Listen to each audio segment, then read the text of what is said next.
Welcome back to Fist of the North Star Kin's Rage. As you can see here, I had already gotten all 7 stars in this scenario. So with that said, we'll start Chapter 2 and battle Shin at Southern Cross. And trust me, it's a really tragic story, by one who shouldn't have tampered with things.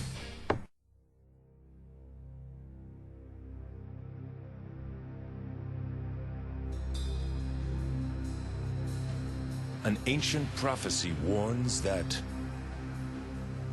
where Hokuto appears, chaos follows. Now it was Kenshiro who bore this cruel fate. Shoulders heavy with his burden, he left Rin's village behind. Together with his newfound ally, Bat, he wandered through the endless wasteland. Who was Kenshiro?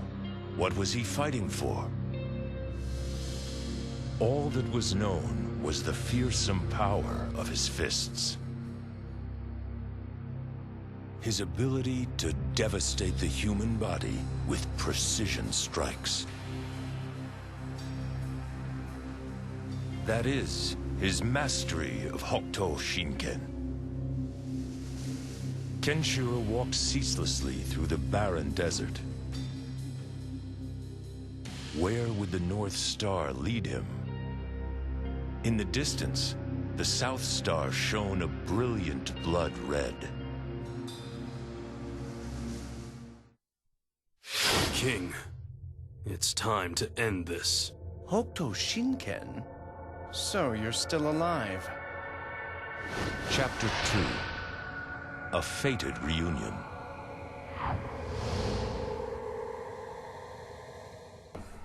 Okay, this is where Shin and Heart make their debut.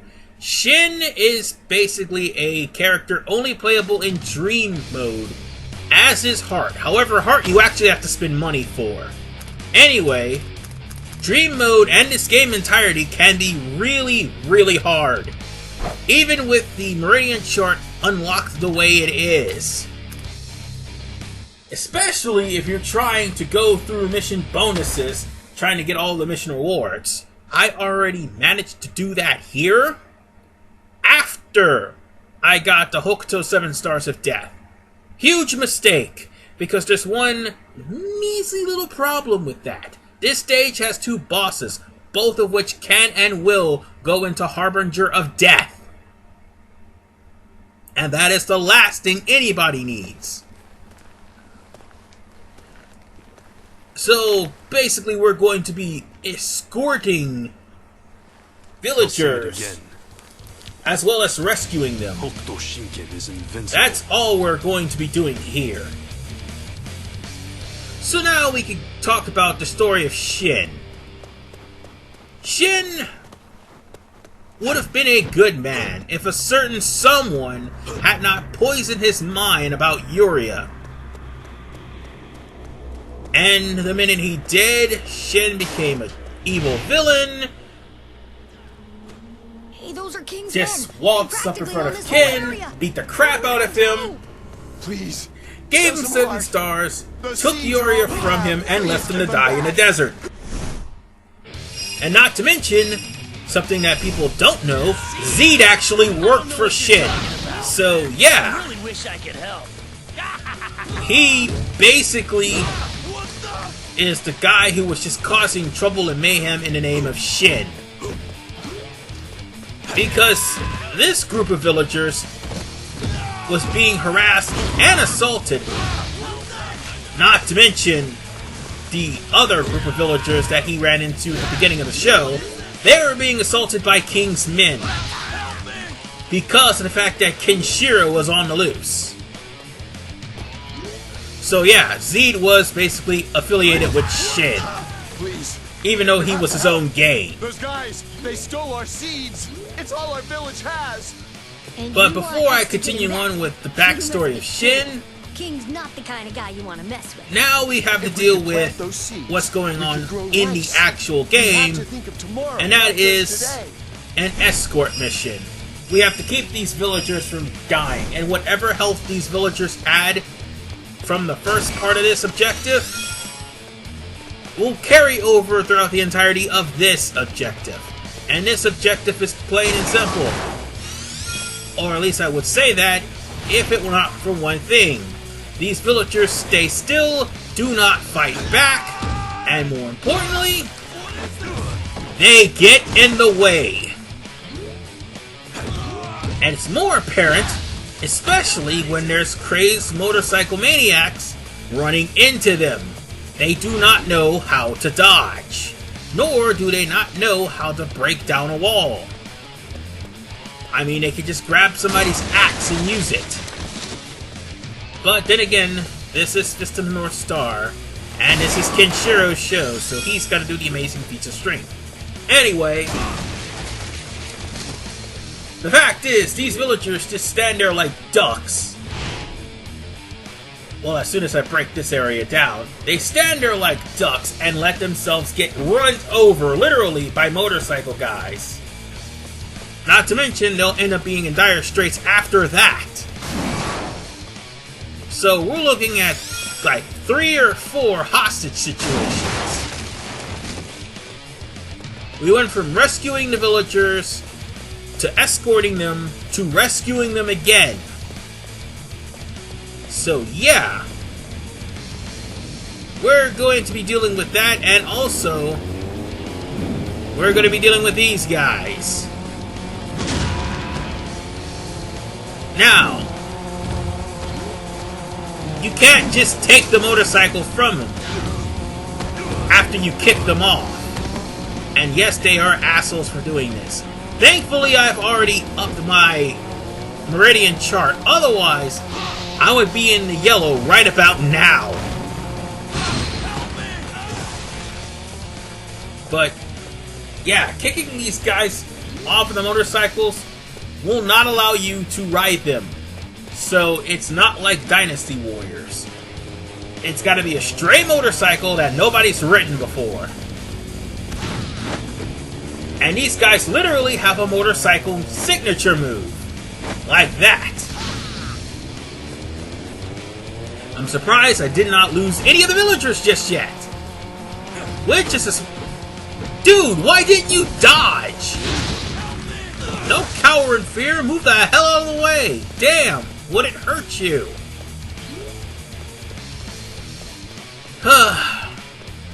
There's nothing here. So, we're almost out of this place. And once we get through with all the hostage situations, I can continue on with the story of Shin. But yeah. Oh, and also that missile I just passed up. Those are the guys. If you pick that up, you can easily get rid of every last person here by just chucking a missile at them. I wish I was kidding. But be careful, because the villagers will get in the way. And also, as I mentioned in episode 146, you see those big guys right there? That is based off of Zed. So, they have a boss shield like Zed that takes multiple hits to break. And on top of that, they wield 2 clubs like Zed. So, yeah. This is basically what you're going to be going up against for the next, I'd say, 12 chapters. Because there's 14 chapters in total. This is it, you Yep, there's 2 more left. ready to die. And you die. And with that, that is done.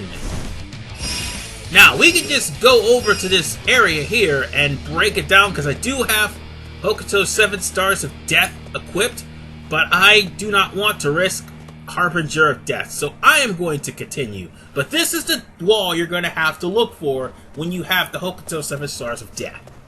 Anyway, back to Shin. I did say Zed was affiliated with Shin, but yeah, Shin actually was a nice fellow.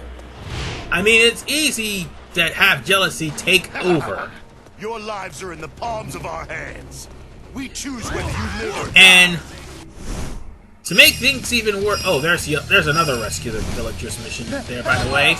And to make things even worse, It has been told in the edicts of Hokuto Shinken and Nanto Seiken that Nanto fighters and Hokuto fighters should never cross paths. That is going to happen at least 3 times, if not 4. And Shin broke that edict just because Jagi gave him insight on what he should do about taking Yuria from Ken. Not to mention, he trained Jagi somewhat on Nanto Seiken. And Jagi is an asshole. Just thought I'd let you know. Oh, and these villagers? They're randoms. They're random villagers, so it doesn't matter if they die or not. You can just kill these assholes. Because they're not part of a mission. But killing these guys is all for karma points. And that's all it's for. I'm pretty sure there's some over here. Yep, there are. Anyway. I was sorry if I'm going in and out of the story, but Jagi had pretty much ruined a very good friendship. And that's not the only thing Jagi caused. He also caused us something else later on. But to be perfectly honest with you, I mean, I would feel sorry for Shin if he hadn't committed any more atrocities. Like sicking the 4 jacks on Ken. Pretty much killing every villager that stood in his way. And on top of that, there's still the matter of trying to make Ken believe that he's king of the world and superior to king, even though he's just a man with a jealous rage.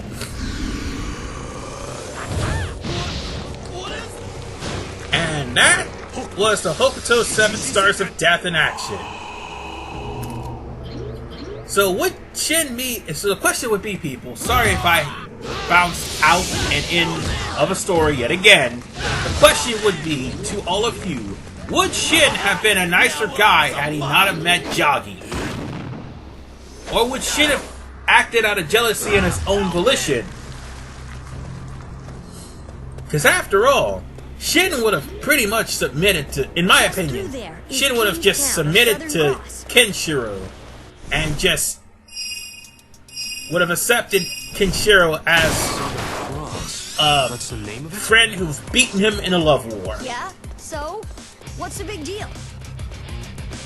But then again, we wouldn't happen to have a story now, would he? Now, would we? No, we wouldn't. Now, on to what's happening now. Yes, I just said that. Anyway, we're going to be breaking these fans to try to get into Southern Cross. And believe it or not, you actually have a time limit. And that's all you had to do. If you didn't get to Southern Cross in time, you'd probably have to fight a couple of goons and go in the hard way. No, I'm not kidding. But anyway, we're now in this area where we could actually explore for a little bit. I wouldn't say explore, more like find our way through, because it's also a maze. Not only fighting guys tormenting villagers, but also, I don't know why, but that's satisfying. Anyway, we're not only fighting guys who's tormenting villagers, and we're also fighting random goons that just happens to be in the vicinity. And that was Hokuto's Steel Shredding Grip in action. And I'll just keep using Kenshiro's moves as I go along. Take them all out! Damn it! There is one other thing I've got to warn you about. In certain levels, the mooks, yes, the very mooks that you're kicking about and beating the crap out of, they'll eventually get inspired. They'll not only have, like, high, endurance, but high strength, and they will also, how should I put it? They'll also end up gaining some new moves.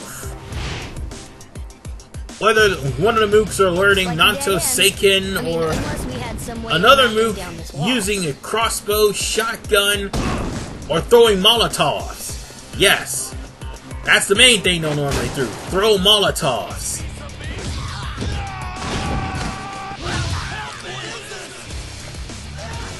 But one thing is for sure. This game definitely has...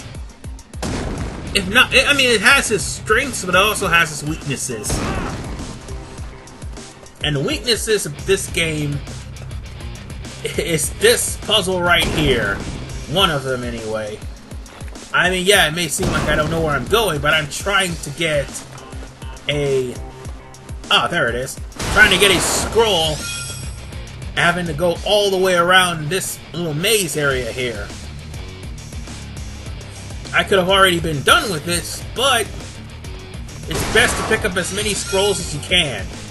The more experience you have, the better off you are. But the faults with this game is simple. Sometimes the escort missions are just a little bit too overbearing. As I also mentioned, the enemies are smarter than the allies. But if there's anything that ticks me off, despite how fast it looks like Kenshiro is running, Kenshiro is slow as hell. And that is his normal running speed. There is no way to increase his speed at all. The fastest character in this game, believe it or not, is Rei.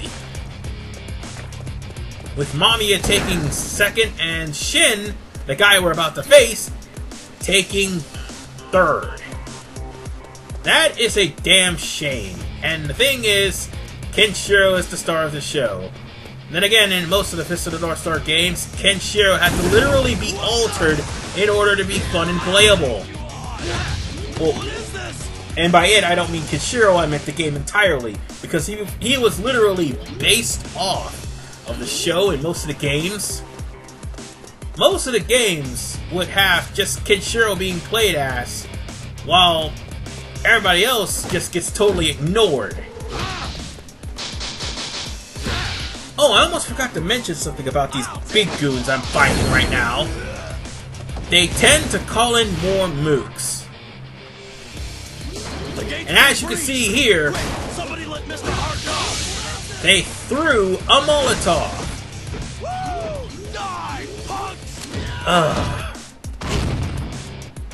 I just can't stand the Molotovs. And however, these goons are just like, how should I put it? Dynasty Warrior 3 archers.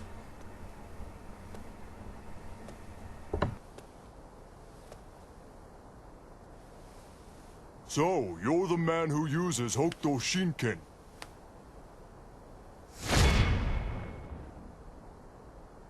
Now, Heart is one of those characters that you have to actually do a critical hit or a guard-breaking move like a dropkick to break the shield that is on Heart, or any other fat enemy for that matter. If that fat enemy just so happens to have Meridian Shock on him, that is a good thing. Damn it! I did not mean for that to happen. But you definitely need a move that will take care of all of Heart's bodyguards, because those archers will ruin your strategy for Heart, just like they just did just now. Because I was about to throw a barrel at Heart, but unfortunately that did not work, and neither did that. That was intentional, by the way, to show off what happens if you fail a command. Now, when you fail a command, they'll go back to rage mode, and on top of that, the enemy will have a quarter of his health return. For some enemies, like later on in the game, especially the last chapter of the game, you do not want to fail commands at all. Which is why Harbinger of Death is pretty damn hard to deal with. And that move right there was the move that you got from defeating Zed in the previous chapter. So that would be one of the two moves you could have equipped. However, you'd have to actually learn it in the Meridian chart. His name is Shin. And with that, all we have to do is kill off any more of these assholes and we're good to go. Just make sure you get yourself some health, because the fight proceeding is actually pretty easy, to say the least. Easier than Heart, that's for damn sure. Oh, and be careful when you're trying to do that spin kick move. More often than not, I inadvertently hit the barrel. Yeah, that may sound dumb, but this game's got a special effect for most of the moves that you unlock. And those special effects will more than likely cause a lot of damage to you when it comes down to explosive barrels and stuff like that. So with that said, it's time to enter Southern Cross. Let's do this!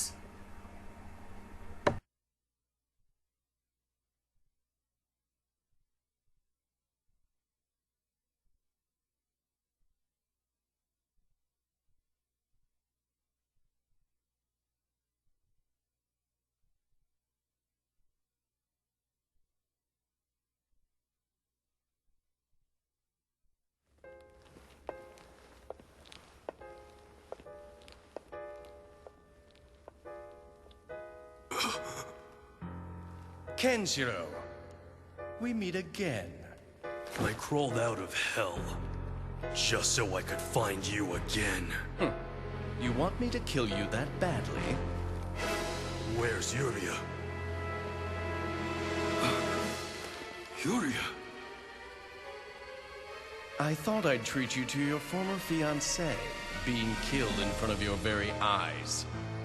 Yuria! It's me, Kenshiro! Yuria!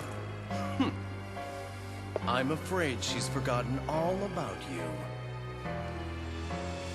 It doesn't matter. As long as she's alive. Kenshiro, it's time for you to return to the hell you came from. Alright, it's time for Shin. Simply put, you could just break Shin's guard with a drum kick, and you could just keep doing that. Or you could throw them into pillars, because they're everywhere in this palace. That is the downside of having a palace with such a confined space. At the same time, it's a disadvantage to you if Shin gets too close to you. However, more often than not, the environment may prove to be your advantage, especially when Shin goes to the third portion of this fight. He hasn't actually gone to the second portion yet. But he will.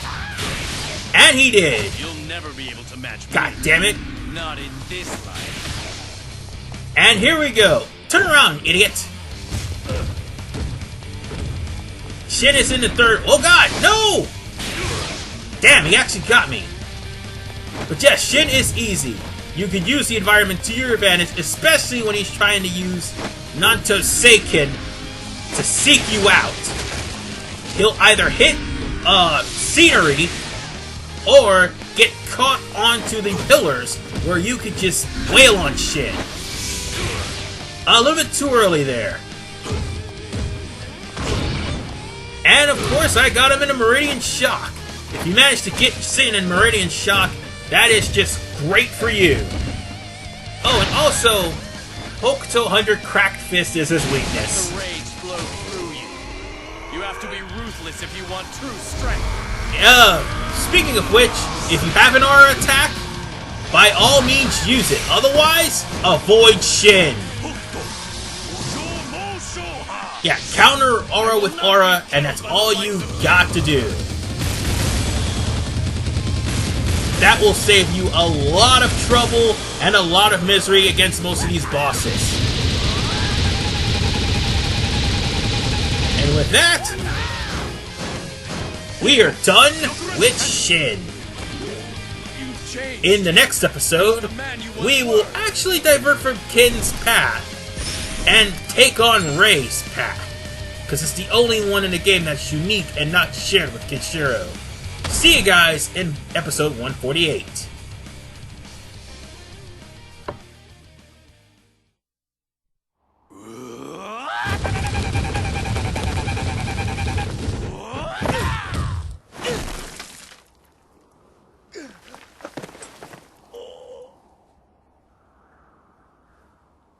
Yuria. What if... a doll? What have you done, Shin?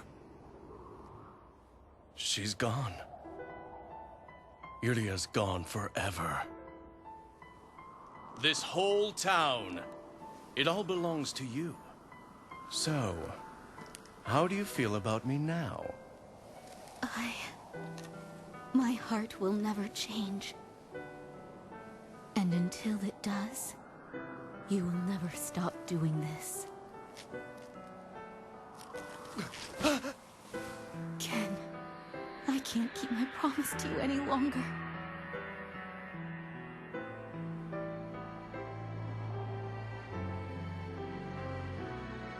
This town, all the wealth, fame, and power I had, it was all worthless.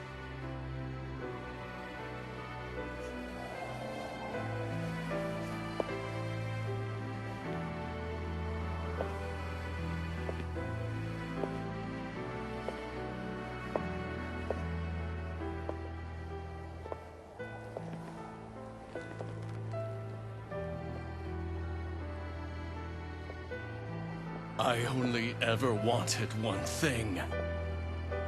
Yuria!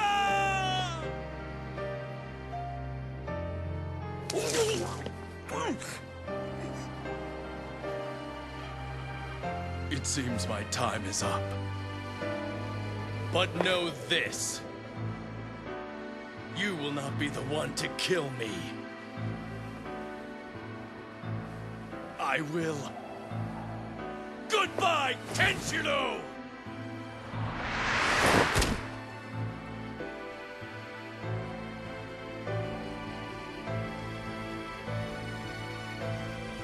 But why? Why would you dig a grave for a man like that? Because he and I love the same woman.